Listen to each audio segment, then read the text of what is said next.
आउज़ बिल्लाहि मिनश्शैतानिर्रजीम बिस्मिल्लाहिर्रहमानिर्रहीम। शुरू अल्लाह के नाम से जो बड़ा मेहरबान और नहायत रहम वाला है। उम्मीद है आप लोग खैरियत से होंगे। और इस वीडियो में इंजीनियर फैसल आपसे मुखातिब है। हमारी आज की वीडियो का टॉपिक है कोल, और इसके अंदर हम इसके दो रैंक्स के बारे में बात करेंगे, एक पीट कोल और सेकंड लिग्नाइट कोल। इसके अलावा मैं आपको अपने चैनल का इंट्रोडक्शन करवाता चलूँ। मेरे चैनल का नाम है केमिकल इंजीनियरिंग एजटेक, और इस चैनल के अंदर मोर देन 250 वीडियोस अवेलेबल हैं जो कि केमिकल इंजीनियरिंग से रिलेटेड हैं। और इनके अंदर अप्रॉक्स 28 इंडस्ट्रीज़ को भी डिस्कस किया गया है, और इन इंडस्ट्रीज़ के तमाम मैन्युफैक्चरिंग स्टेप्स और फ्लो शीट्स इसमें शामिल हैं। और आप मेरे चैनल को सब्सक्राइब करेंगे, बेल का आइकन प्रेस करेंगे, तो मेरी हर लेटेस्ट वीडियो आपको मिलती रहेगी। कैलोरीफिक वैल्यू ऑफ पीट, हम पहले कैलोरीफिक वैल्यू की डेफिनेशन को रिमाइंड कर लेते हैं। तो क्वांटिटी ऑफ हीट, हीट की वो क्वांटिटी जो कि एक यूनिट क्वांटिटी फ्यूल से हमें हासिल होती है, उस हीट को हम कैलोरीफिक वैल्यू कहते हैं। और क्योंकि हम पीट की कैलोरीफिक वैल्यू की बात कर रहे हैं, तो वो अप्रॉक्स 4500 किलो कैलोरी पर केजी हमें हासिल होती है, और ये वुड से कुछ ज़्यादा होती है। और अगर हम कलर और नेचर की बात करें पीट की, तो इसका जो कलर है वो लाइट ब्राउन होता है, और इसकी जो नेचर है वो फाइबरस नेचर है। और जैसे जैसे हम गहराई में जाएंगे तो इसका कलर डार्कर होता जाएगा, और फाइनली ब्लैक कलर हो जाएगा इसका।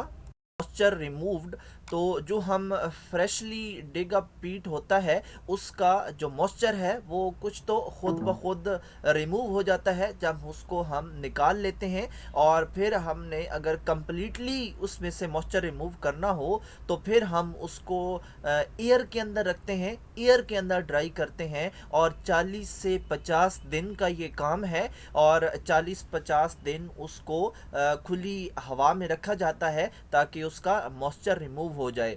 और इसकी जो कंपोजिशन और प्रॉपर्टीज़ हैं वो डिपेंड करती हैं कि जो प्लांट थे, यानी कि ये वुड के ऊपर एक्शन होने की वजह से बना, तो वो वुड जिसके ऊपर एक्शन हुआ वो कैसी है, और जो इसका डीके प्रोसेस है वो कैसा है, इस पे डिपेंड करती हैं इसकी प्रॉपर्टीज़। ऐश कंटेंट्स ऑफ पीट, और ऐश यहाँ पे आप डायग्राम में देख रहे हैं। और ये तब हासिल होती है जब लकड़ी को या कोल को जलाया जाता है, तो उसके नतीजे में जो वेस्ट हासिल होता है उसको हम ऐश कहते हैं। और जो पीट है इसकी जो लोअर लेयर्स होती हैं उनको अगर जलाया जाए तो उसके ऐश कंटेंट्स ज़्यादा होंगे अपर लेयर्स के मुकाबले में। और नेक्स्ट है हाउ पीट एक्सट्रैक्टेड, किस तरह हासिल किया जाता है। तो इसको हासिल करने के दो तरीके हैं, एक तो हैंड कटिंग से हासिल किया जाता है, या फिर खुदाई के लिए जो मुख्तलिफ अक़साम की मशीन्स इस्तेमाल होती हैं उनके ज़रिए इसको निकाला जाता है।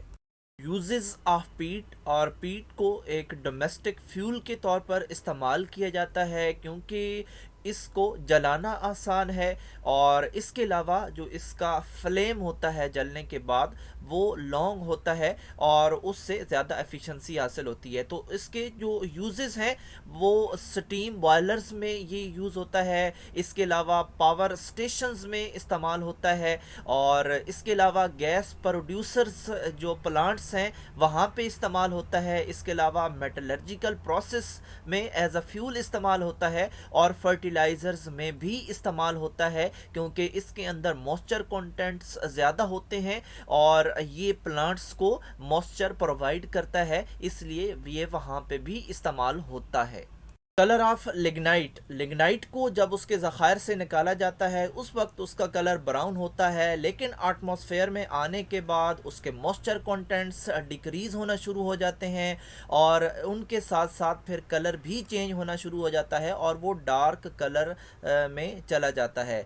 और इसके अलावा जो उनके ऊपर आटमॉस्फेरिक इफ़ेक्ट होता है वो ये कि जो इसके लम्स होते हैं उनके ऊपर दरारें पड़ना शुरू हो जाती हैं, वो श्रिंक होना शुरू हो जाते हैं और फाइनली उनका जब ब्रेकअप होता है तो इर्रेगुलर मैनर्स में होता है, इर्रेगुलर शेप्स बनती हैं।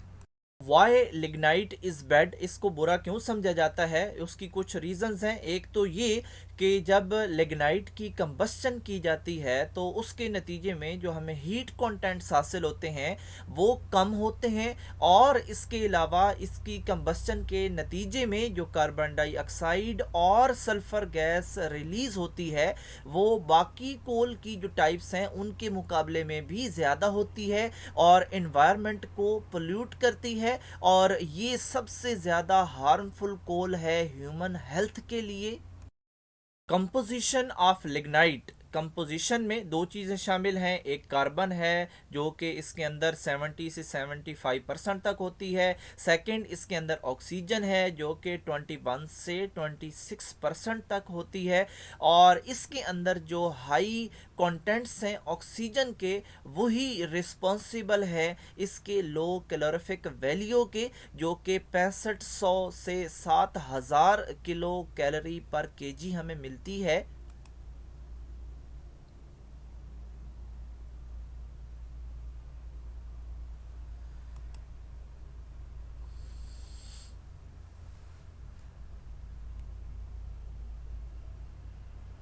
Y lignite do not store in open area, जब लिग्नाइट को उसके सोर्स से निकाला जाता है तो उसके बाद वो ऑक्सीजन को एब्जॉर्ब करना शुरू कर देता है, और इस ऑक्सीजन एब्जॉर्प्शन की वजह से उसमें ऑक्सीजन के कंटेंट्स ज़्यादा हो जाते हैं जो कि उसकी कैलोरीफिक वैल्यू को डिक्रीज़ कर देते हैं, इसलिए हम इसको ओपन एरिया के अंदर नहीं रहने देते। और इसके जो डिपॉजिट्स हैं वो अर्थ सरफेस के करीब पाए जाते हैं और काफ़ी थिकनेस होती है उनकी, और थिकनेस में वो अप टू 30 मीटर होते हैं, और इनकी जो कंपोजिशन या प्रॉपर्टीज़ हैं वो लोकेशन के हिसाब से चेंज होती रहती हैं।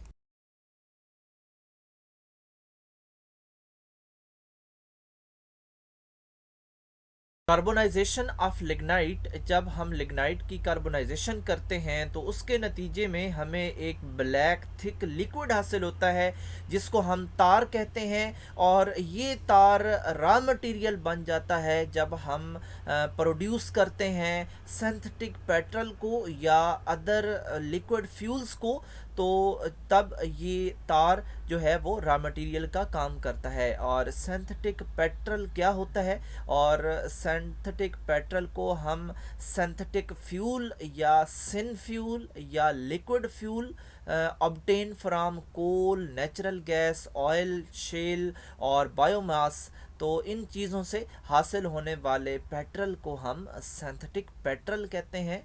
यूजेस ऑफ लिग्नाइट, लिग्नाइट को हम प्रोड्यूसर गैस पैदा करने के लिए भी इस्तेमाल करते हैं, और इसके अलावा सिंथेसिस गैस पैदा करने के लिए भी इस्तेमाल करते हैं। सिंथेसिस गैस को हम सिन गैस भी कहते हैं, और ये अमोनिया की प्रोडक्शन में इस्तेमाल होती है। और जो प्रोड्यूसर गैस है ये कार्बन मोनोऑक्साइड और नाइट्रोजन का मिक्सचर होता है, और इसके अलावा प्रोड्यूसर गैस तब पैदा होती है जब एयर के अंदर स्टीम को मिक्स करके रेड हॉट कोक के ऊपर से गुजारा जाए और टेम्परेचर 1100 सेंटीग्रेड मेंटेन रखा जाए, तो पैदा होने वाली गैस को हम प्रोड्यूसर गैस कहेंगे। और इसकी कैलोरीफिक वैल्यू जो होती है वो लो होती है, और among all gaseous fuels producer gas is the cheapest, और ये सबसे सस्ती होती है।